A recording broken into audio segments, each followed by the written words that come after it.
বন্ধুরা তোমরা যারা গতকালের ভিডিও দেখেছো তারা তো জানোই আমি চলে এসেছি মাসি বাড়িতে। আর জানো তো মাসি বাড়ি এলেই কিন্তু নতুন নতুন খাবার ট্রাই করতে পারি, কারণ বদ্দি কিন্তু রান্না করতে ভীষণ ভালোবাসে। আজকেও বানিয়েছিল ইডলি আর সাম্বার। এর আগে এসে যদিও ফ্রাইড ইডলি খেয়েছি, তবে এই সাম্বার দিয়ে প্রথমবার খেলাম। আর জানো তো খেতে ভীষণ টেস্টি হয়েছিল। আর হ্যাঁ, আমার তো এত ভালো লেগেছে আমি কিন্তু দিদির থেকে রেসিপিটাও ভালোভাবে জেনে নিয়েছি। এরপরে কোনো একটা ভিডিওতে তোমাদের সাথে অবশ্যই শেয়ার করব। এরপর আমরা চলে গিয়েছিলাম আর্ট কম্পিটিশনের জন্য। আসলে ছোটির ছেলে কিন্তু আর্ট শিখে, তো ওর ছিল আর্টের কম্পিটিশন। সেখানে আমরা সবাই মিলে চলে গিয়েছিলাম। এরপর সেখানে গিয়ে দেখি সেখানে কিন্তু খুবই সুন্দর ব্যবস্থা করা আছে, অনেকগুলো ফ্যানও লাগানো ছিল। তো ভেবেছিলাম ভালোই হবে, যতক্ষণ কম্পিটিশন চলবে ততক্ষণ কিন্তু আমরা এখানে আরামে বসে থাকবো। তবে ওই যে দেখতে পাচ্ছ লোকটাকে, উনি অ্যানাউন্স করে জানিয়ে দিলেন যে এখানে নাকি কাউকে অ্যালাউ করা হবে না। এরপর পড়ে গিয়েছিলাম মহাবিপদে, কারণ বাইরে এত গরম ছিল। এরপর সেটা সহ্য করতে না পেরে চলে গিয়েছিলাম একটু মলে। আর জানো তো মজার বিষয় হচ্ছে আমাদের দুজনের কারো কাছেই কিন্তু টাকা ছিল না। শূন্য পকেটে তো কানাকড়িও মিলে না। তবে হ্যাঁ, এসির ফ্রির হাওয়াটা কিন্তু খাওয়া যেতেই পারে।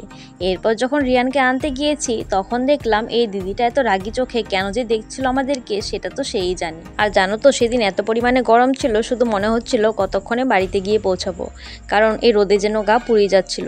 আর জানো তো বাড়িতে যাওয়ার কিছুক্ষণ পরেই কিন্তু চলে এসেছিল তানিয়া। আর এই মহারানী সকাল থেকে আসবে আসবে করে দুপুর গড়িয়ে গিয়েছে, তারপর ওর আসার সময় হয়েছে। তোমরা যারা আমার ভিডিওগুলো সবসময় দেখো তারা তো জানোই কিছুদিন আগে গিয়েছিলাম আমি বড় মামার বাড়ির পুজোতে। তখনকার ভিডিওগুলো যারা দেখেছো তারা হয়তো তানিয়াকে চিনতে পারছো। তানিয়া হচ্ছে বড় মামার নাতনি। আর জানো তো আমার মেয়ে কিন্তু তানিয়াকে ভীষণ ভালোবাসে, ও নাকি ওর ফেভারিট দিদি, তাই ওকে বলিনি। তাই এটা কিন্তু ওর জন্য একটা সারপ্রাইজ ছিল। তো যাই হোক, এরপর দুপুরের খাওয়া দাওয়া সেরে বাচ্চা পার্টিকে বাড়িতে রেখে আমরা একটু বেরিয়ে পড়েছিলাম। আসলে বাচ্চাদেরকে যেখানেই নিয়ে যাই না কেন ওরা কিন্তু প্রচুর ঝামেলা করে। আর তোমরা তো জানোই বাচ্চাদের হাতে মোবাইল থাকলে ওদের আর কিছুই চাই না, তাই ওদেরকে বাড়িতে মোবাইল দিয়ে বসিয়ে রেখে আমরা চলে গিয়েছিলাম একটু পার্লারে। এরপর পার্লার থেকে এসে তারপর বাচ্চাদের নিয়ে আবারও চলে গিয়েছিলাম একটু বাজারে। তোমাদেরকে তো আগেই বলেছি যে বোনের একসাথে হয়েছি, তাহলে তো আমরা প্রচুর মজা করব। এরপর আমরা চলে গিয়েছিলাম একটু কসমো বাজারে। ওই যে মনে আছে তো সকালে এসে ফ্রিতে হাওয়া খেয়ে গিয়েছিলাম, সেটারই চার্জ দিতে এসেছি এখন। তো যাই হোক, এরপর ভেতরে যাওয়ার সাথে সাথে মনে হচ্ছিল শান্তি। আসলে বাইরে এত পরিমাণে গরম ছিল যে মলের ভেতর যাওয়ার পর মনে হচ্ছিল না যে সেখান থেকে আবার বেরিয়ে আসি। মলে ঢুকে সবাই শপিং শুরু করে দিলেও আমি কিন্তু প্রথমেই ফটোশ্যুট শুরু করে দিয়েছিলাম।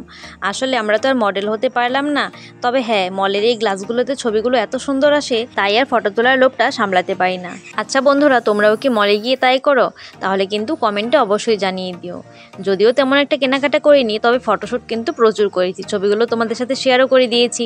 এরপর কেনাকাটা কমপ্লিট হওয়ার পর যখন বাইরে বেরোবো তখন দেখলাম দিদি যেহেতু অনলাইনে পেমেন্ট করেছে তাই ওর বিলটা আর দেয়নি।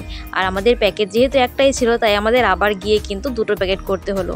আর তানিয়া এখানে হেসে হেসে অস্থির হয়ে যাচ্ছিল, বলছিল দেখো অনলাইন পেমেন্ট করে গর্ব করে বলছিল, আর এদিকে বিলই যে নেয়নি সেটা আর লক্ষ্য করেনি। তো এই যে দেখো আমাদের শপিং কমপ্লিট। এরপর কিন্তু আমরা চলে গিয়েছিলাম আবারও সেখানে যেখানে সকালে রিয়ানের আর্ট কম্পিটিশন ছিল। আসলে সকালে যে কম্পিটিশনটা হয়েছিল সেটার রেজাল্ট কিন্তু এখন দেওয়া হবে। আর হ্যাঁ, সেখানে কিন্তু এখনও অবধি কম্পিটিশন চলছিলই, তবে এখন চলছিল নাচের কম্পিটিশন। তারপরে দেখলাম এখানে কিন্তু টাঙিয়ে দেওয়া হয়েছে কারা ফার্স্ট সেকেন্ড থার্ড হয়েছে। এখানে 3টে বিভাগের মধ্যে এক্সাম হয়েছে। আর জানো তো প্রত্যেকে এত সুন্দর করে আর্ট করেছে কি বলবো। রিয়ান ছিল খ বিভাগে। খ বিভাগের মধ্যে এই ছবিটা আমার সব থেকে বেশি ভালো লেগেছে। তুলসী মণ্ডপে মায়ের পুজো দিচ্ছে আর মেয়ে সেখানে শঙ্খ পোকাচ্ছে। রিয়ান যেহেতু কিছু হতে পারেনি তাই ওর মনটা একটু খারাপ ছিল, তবে সবেমাত্র শুরু, এখনো কিন্তু অনেকটা পথ চলার বাকি আছে। আর জানো তো বাড়ি যেতে যেতে আমাদের প্রায় 10টা বেজে গিয়েছিল। আসলে অনেকদিন পর বোনের একসাথে হলে কিন্তু এমনই হয়, কিভাবে যে সময় চলে যায় বোঝাই যায় না। আচ্ছা বন্ধুরা, তোমরাও কি বোনের একসাথে হলে এমন করো? তাহলে কমেন্টে জানিয়ে দিও। আর ভিডিওটি ভালো লাগলে লাইক কমেন্ট শেয়ার করে দিও।